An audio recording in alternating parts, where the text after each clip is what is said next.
Hey, salut! Les critiques sur les toilettes vous avez manqué? Elles sont de retour, et pour de très très bonnes raisons.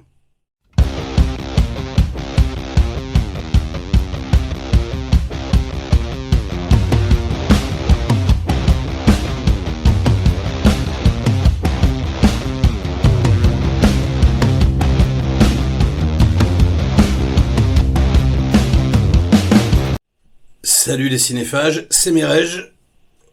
Oh, pardon. Aujourd'hui, on vient faire la critique du nouveau film de Guillaume Canet à 65 millions d'euros. Bim! Oh oh, la vache! Astérix et l'Empire du Milieu. Voilà, Goscinny et Uderzo doivent se retourner dans leur tombe. Je vais être tout à fait honnête avec vous. Je savais que je n'allais pas aimer ce film. J'y suis allé avec mon fils, ça c'était le prétexte, et j'y suis allé également pour pouvoir faire la critique, parce que je sais que ça va faire des vues, et j'y allais en me disant, je vais pas aimer, je vais faire une critique assez méchante, nanani nanana. Mais rien ne me préparait au spectacle de désolation intense auquel je viens d'assister, les enfants, mais c'est... Enfin, je veux dire, j'ai même pas... J'ai même pas envie de m'énerver. Je sais pas si je vais y arriver, on verra. Je n'ai jamais vu, je crois, enfin en tout cas c'est l'impression que j'ai là tout de suite, au cinéma, un film plus nul que ce truc. On est dans quelque chose de tellement laid. La photographie, les décors, les costumes. On est dans quelque chose qui ressemble à un cosplay, et un cosplay qui serait foiré. Avec des casques en plastique, enfin, tout est cheap, tout est pourri, mais vous n'avez même pas idée. Pardon. C'est l'enfer. Mais l'enfer. 65 millions d'euros. Mais je veux dire, là, on est dans une sorte de suicide collectif. Là, c'est les Lemmings, qui tout droit sautent de la falaise et vont se scratcher en bas, quoi. Mais d'une laideur, mais sans nom. La photographie, les focales utilisées, alors évidemment, faut que tout soit parfaitement net pour qu'on voit les décors, etc. On a l'impression que ça a été filmé dans le parc d'attractions. Et encore, le parc d'attractions, c'est mieux fait, non mais sans rire. Sans rire, c'est une dinguerie. C'est hallucinant, donc déjà... c'est très moche. Guillaume Canet, je l'aime pas du tout. Guillaume Canet, j'aime pas son cinéma. Mais normalement, il fait quand même un minimum d'efforts. Il y a un minimum de choses qui se passent à l'écran. Mais là, il y a rien. Et le mec, il a la prétention en plus de jouer dedans. Il prend le rôle principal. Mais je veux dire, il fallait s'occuper de la réalisation. Il fallait s'occuper de la narration visuelle. Il y avait en plus énormément de choses à faire avec un film comme ça, justement, adapté d'une bande dessinée. Les gars, donc une succession de vignettes, comme ça, toutes plus indigentes les unes que les autres. D'ailleurs, on peut les mettre dans une sorte d'ordre alternatif, on s'en fout. Il y a deux petites scénettes débiles, post-génériques, et finalement elles auraient pu être dans le film, mais on aurait pu en enlever d'autres et les mettre...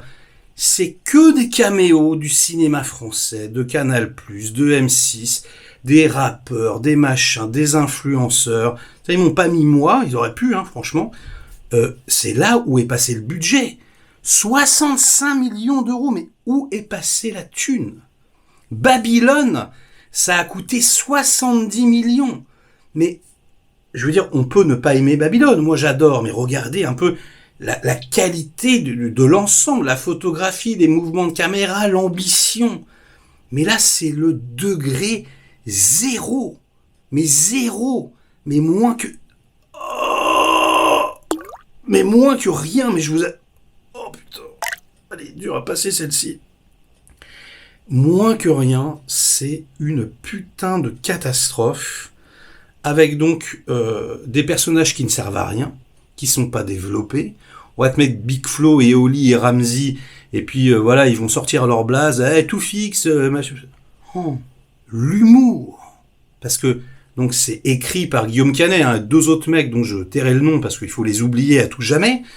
Le mec, donc, la prétention aussi d'adapter. Et donc, toutes les vannes, ce sont des vannes anachroniques, des vannes où on va parler, voilà, de téléphone portable. Pigeon, t'as pas, voilà, tu veux pas recharger mon pigeon? Oh. Et je vous jure, c'est un truc de fou.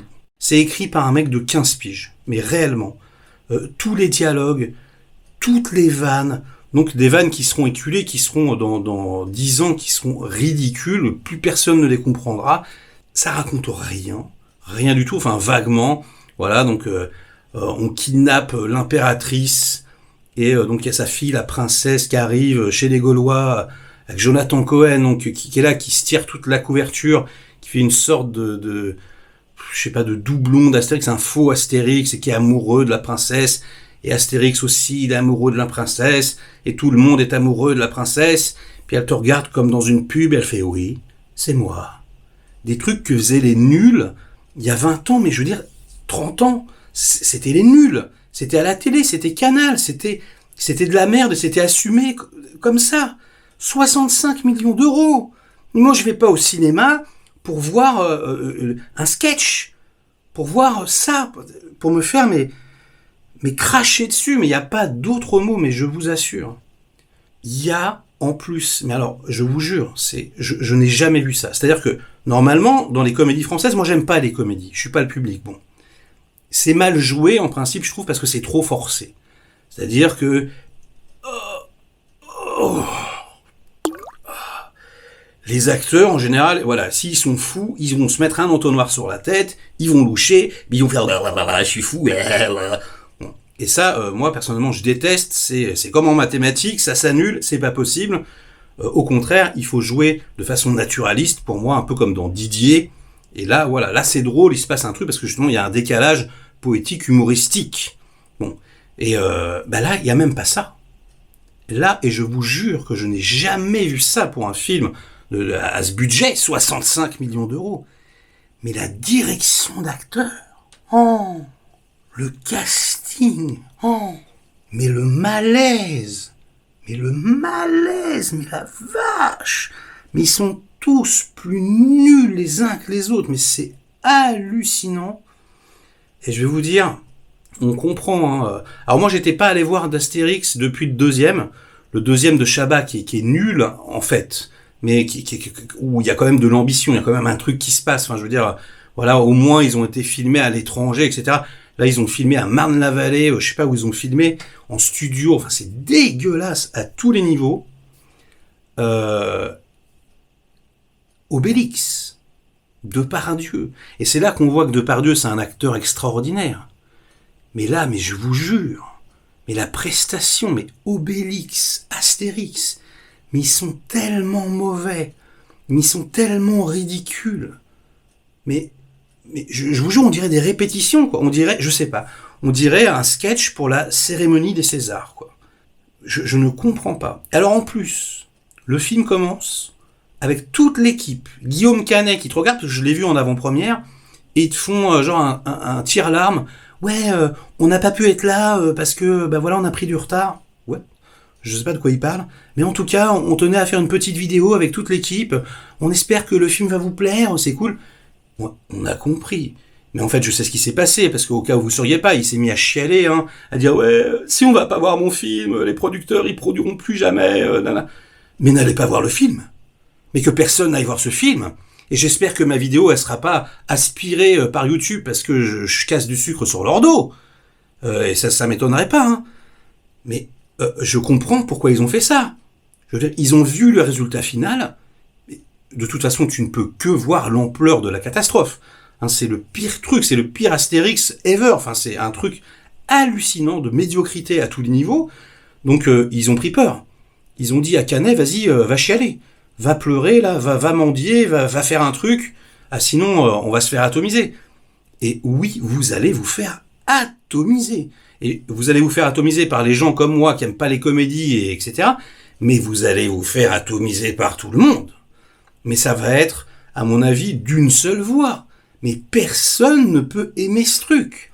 Personne. Et d'ailleurs, dans la salle, personne ne riait. Oh putain. Mon fils a rigolé un moment, quand même. il a rigolé, voilà, quand il y a des effets spéciaux, quand les Romains se font dégager, bon, les trucs qu'on a vu 100 fois. Et encore, hein, les effets spéciaux sont dégueulasses. Donc pour pallier, voilà, peut-être à l'international, ils ont mis des vannes internationales. Donc je sais pas, je vous donne un exemple. À la fin, il y a une sorte de parodie de Dirty Dancing comme ça, avec la musique de M d'ailleurs. Voilà, on s'en fout. J'aime bien M d'ailleurs en principe, mais là c'est le calme plat. Et donc oui, peut-être que certains reconnaîtront. Ils ont pallié comme ça, quoi. Ils se sont dit bon là, voilà, on va mettre des références un petit peu universelles. Oh, mais la dinguerie. Mais surtout, vraiment, c'est la fainéantise de l'ensemble, c'est le degré zéro de la création, c'est le je m'en foutisme le plus total, aucune direction d'acteur, un découpage complètement aléatoire, des scènes où je vous dis qui s'enchaînent comme des vignettes, comme des perles, et qui sont mais toutes mais plus débiles, mais plus nazes, et vulgaires, mais enfin c'est incroyable. Vraiment, là, je suis sans voix. Et enfin, c'est un accident industriel. Le truc, mais je veux dire, me met en colère, quoi.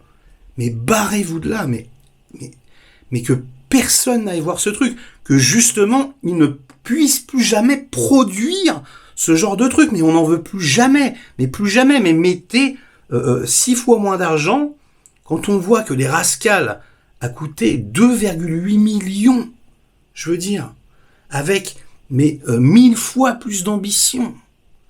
Et encore, ça pourrait, je vous dis, ça pourrait être une comédie familiale, nanana. Ouais, c'est facile de critiquer. Ah là, je vous dis, là, c'est facile de critiquer, là.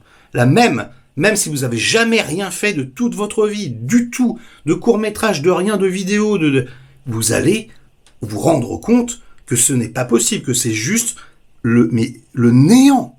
Le néant, vraiment. Donc, s'il vous plaît, faites passer le mot. N'allez pas voir cette chose, j'ai pas d'autre mot, que personne n'aille voir ce truc. J'espère que ça va se vautrer. Je vous assure, oui, il y a des gens qui ont travaillé. Bah oui, les gens qui ont travaillé, ils ont travaillé. Évidemment, je suis désolé pour eux. Mais ils retrouveront du travail, hein, c'est pas grave. Les techniciens, de toute façon, c'est pas de leur faute, hein. Mais que les scénaristes, Guillaume Canet et le prod, mais arrêtez à tout jamais. On ne peut plus voir ça, on ne veut plus voir ça. Vous tirez le pays vers le bas, vous tirez notre cinéma vers le bas, à l'international, mais c'est la honte. Oh. Vous prenez vraiment les gens pour des bœufs, pour des veaux. Mais c'est rétroactif le truc, c'est-à-dire que les gens vont probablement y aller, ça va pas bider. Parce que voilà, on va y aller avec ses enfants et puis même ceux à qui on va dire c'est nul, ils vont quand même y aller pour vérifier quelque part. Mais celui d'après, vous pourrez pas. Là, c'était le dernier, vous pourrez plus faire ça. Plus jamais. C'est plus possible. Donc, le seul acteur qui arrive à tirer un peu son épingle du jeu, c'est José Garcia, parce que c'est un excellent comédien. Il a 3 scènes, hein, voilà. Il m'a fait sourire, voilà, et la salle a ri un petit peu. Quand c'était lui, ça rigolait un peu, et c'est tout. Mais même Cassel, mais tout le monde, mais quelle douleur, mais quel enfer, interminable. Il se passe rien. Et les acteurs, voilà, les Chinois, par exemple, qui parlent en français sans accent, alors qu'il y en a d'autres qui arrivent, qui parlent comme ça, pour faire la blague. Non mais je vous jure, c'est limite raciste. En plus, c'est hallucinant. Je n'ai jamais vu